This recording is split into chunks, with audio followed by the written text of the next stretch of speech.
श्री सीताराम श्री सीताराम। अरे मैंने दूसरे दरबार चला हूँ भिक्षा मांगने के लिए, लेकिन इस रास्ता, इस महाघोर जंगल, एक चौराहे रास्ता पर मैंने देख रहा हूँ कि नारी बैठ करके रो रही है और आगे में भोजन रखी है।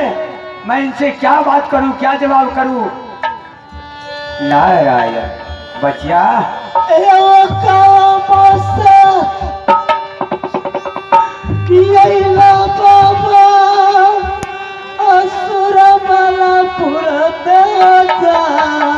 नारायण नारायण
तुम्हें आंख से आंसू क्यों गिराती हो बाबा महाराज? और तुमने इस महाघोर जंगल में कौन ऐसा पापी तुम्हें आकर के इस जंगल में छोड़ गया है और तुम्हें बैठ करके रो रही है बच्चिया? इंसान की जिंदगी में आंसू और खुशी तो आता ही रहती है, जाता ही रहता है। बच्चिया कोई खुशी से हंसते हैं बाबा, कोई गम में रोते। सही बात है, लेकिन मैंने आज सोचा हूँ कि मैंने दूसरे दरबार जाकर के भिक्षा मांग करके जाएंगे और मैं साधु को भोजन करवाऊंगा। आज तुमने पहली बार मिली है बच्चिया, मैं तुम्हें क्या कहूँ? क्या तुम्हें भिक्षा दे सकती है? अवश्य दे सकती हूँ बाबा, लेकिन पहले बच्चिया तुम्हें एक बात बोलो। आप ही के ऐसे महात्मा लोग के लिए तो मैं बैठी हूँ क्या बस कि संत लोग किधरों से आएंगे तो मैं अपने हाथों से उसे भोजन कराऊंगी। जियो बच्चिया जियो। लेकिन आज बाबा मेरे दिन ऐसे अशुभ है, बहुत दिनों की बाद आप आए।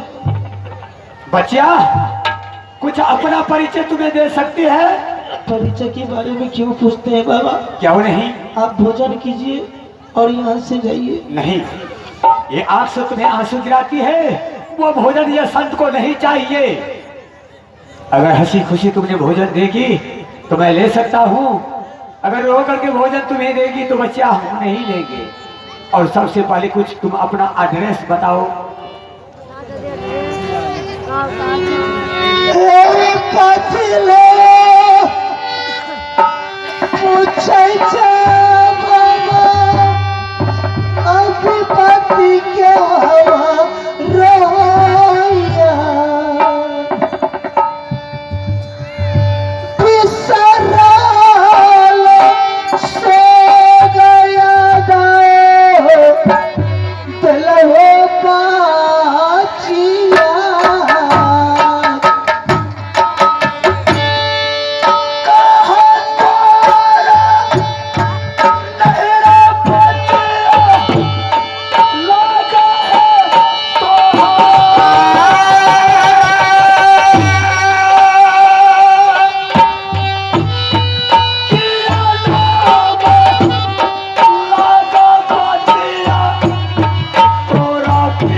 बचिया, तुम्हारी घर नैहर नैना किला है। मैं बेटी चंदेला सिंह की हूँ बाबा।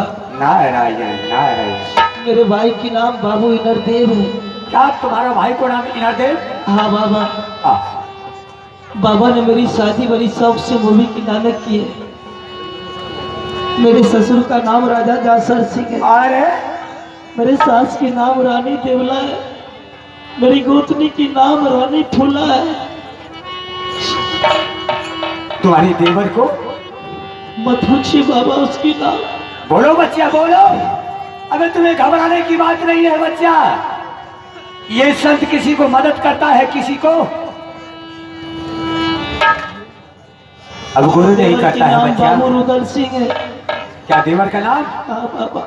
इतना महान नाम जंगे रुदल चौकी।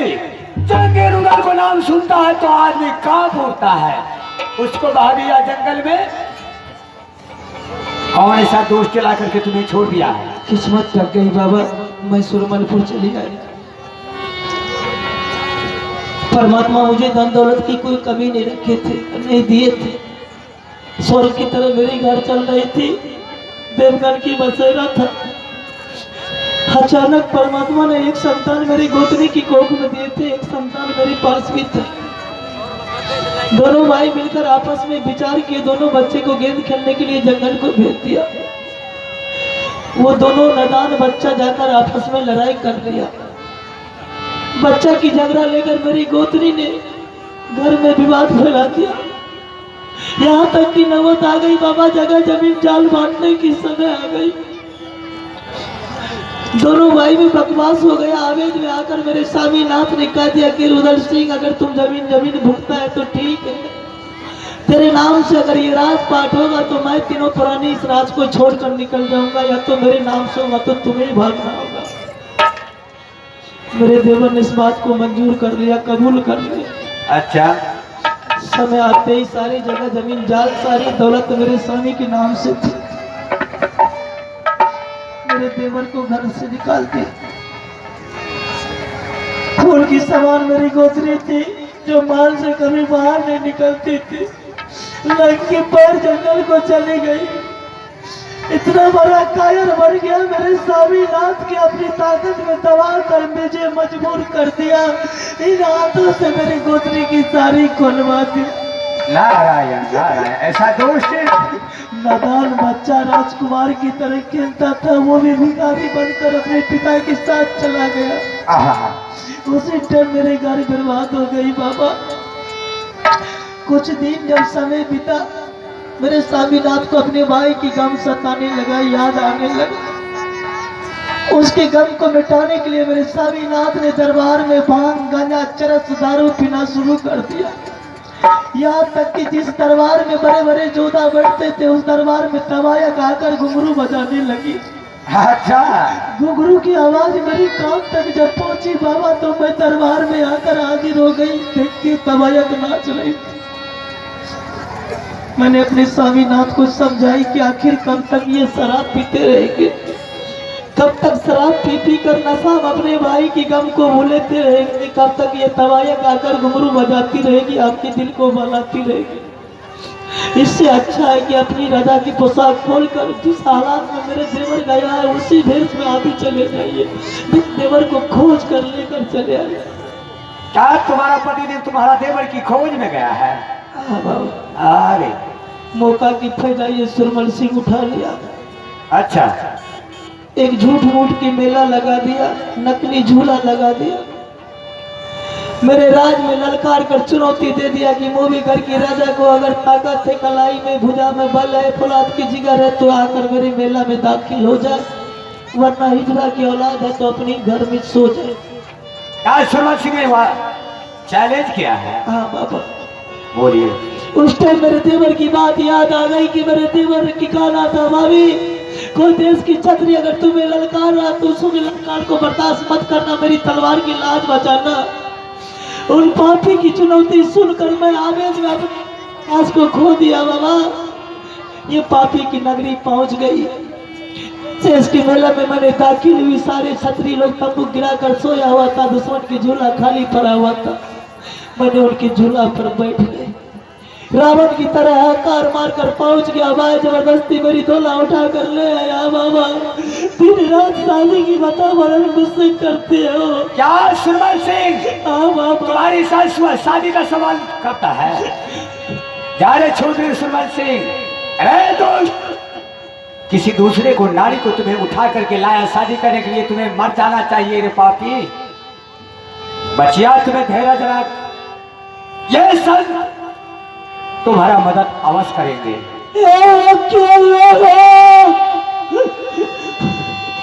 दयालु वाला पर बाबा, अरे मैंने शादी होने के लिए कदापि नहीं दे सकता हूँ। सहारा कर गया सुरमल पूर्ण घर